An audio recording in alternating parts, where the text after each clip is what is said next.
وقت آیا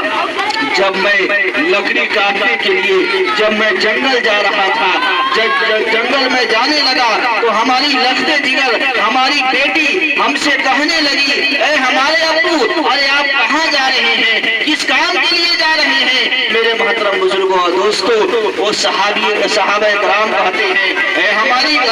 لڑکی، میں جنگل جا رہا ہوں، لکڑی کاٹنے جا رہا ہوں۔ وہ لخت جگر وہ معصوم بچی کہتی ہے، اے ہمارے والد، میں بھی آپ کے ساتھ جنگل چلوں گی، آپ جب لکڑی کاٹیں گے اس لکڑی کو میں جمع کروں گی۔ میرے محترم بزرگوں اور دوستوں،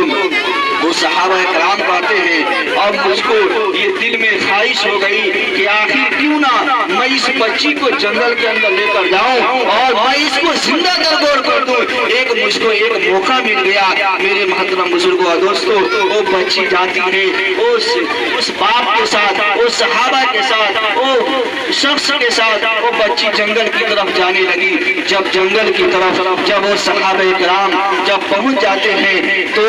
اس جنگل کے اندر جا کر کودال سے مٹی کو کھودتے ہیں، مٹی کی کھدائی کرنے لگتے ہیں۔ میرے محترم بزرگوں اور دوستوں، وہ بچی کہتی ہے، اے ہمارے والد، اے ہمارے ابو، ارے اس زمین کو آپ کیوں کھود رہے ہیں؟ آپ تو لکڑی کاٹنے آئے تھے، ارے اس زمین کو آپ کیوں کھود رہے ہیں؟ میرے محترم بزرگوں اور دوستوں،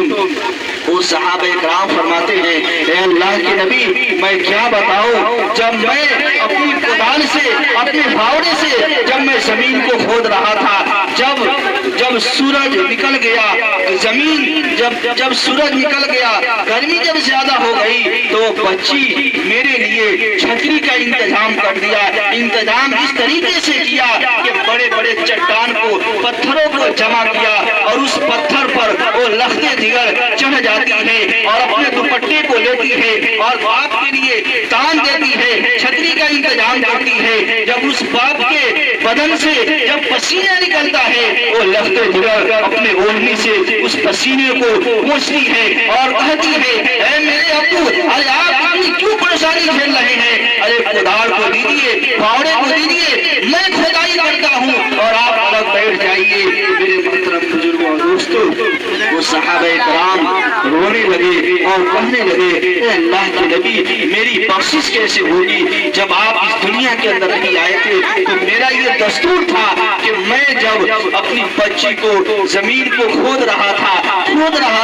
تو میری بیٹی چٹان کو جمع کیا، پتھر کو جمع کیا، اس پر چڑھ گئی اور میرے لیے ایک چھتری کا انتظام کر دیا اور میرے اوپر جو گرمی تھا، جو سخت گرمی کا عالم تھا، میرے لیے ایک سائے کا انتظام کر دیا۔ میرے محترم بزرگوں اور دوستوں، اور اس بچی کو معلوم نہیں تھا کہ میرے والد، میرے باپ یہ گڈھا میرے لیے تیار کر رہا ہے، مجھ کو دفن کرنے کے لیے تیار کر رہا ہے۔ میرے محترم بزرگوں اور دوستوں، وہ صحابہ کرام کہتے ہیں، اے اللہ کے نبی، میں کیا بتاؤں، جب گڈھا تیار ہو گیا، جب گڈھا اس لائق ہو گیا کہ اس بچی کو دفن کر دیا جائے، تو میری بیٹی ہم سے بار بار کہہ رہی ہے، اے میرے باپ، ارے اس گڈھے کو کیوں تیار کیا ہے، کس کام کے لیے تیار کیا ہے؟ لیکن میں اپنی بچی کو میں یہ بات بھی کہہ رہا ہوں، وہ میری بیوی، میری بیٹی، میری لخت جگر، میری سارے پسینوں کو پوچھتی رہی، بار بار پوچھتی رہی، لیکن میں نہیں بتایا۔ لیکن جب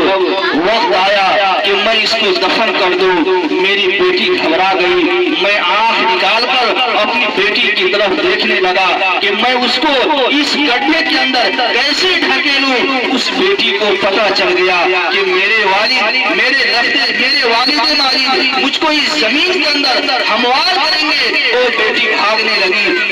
بھاگنے لگی، لیکن صحابہ کرام فرماتے ہیں، اے اللہ کے نبی، میری بیٹی کمزور تھی، میں طاقتور تھا۔ جب میری بیٹی بھاگنے لگی، اس کو پتہ چل گیا کہ میرے والد اس زمین کے اندر ہم کو دفن کریں گے۔ میرے محترم بزرگوں اور دوستوں، وہ شخص کہنے لگے، جب میں اپنی بیٹی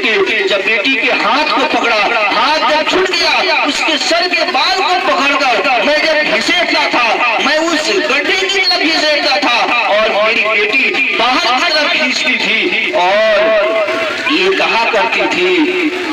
اے ہمارے والد ماجد،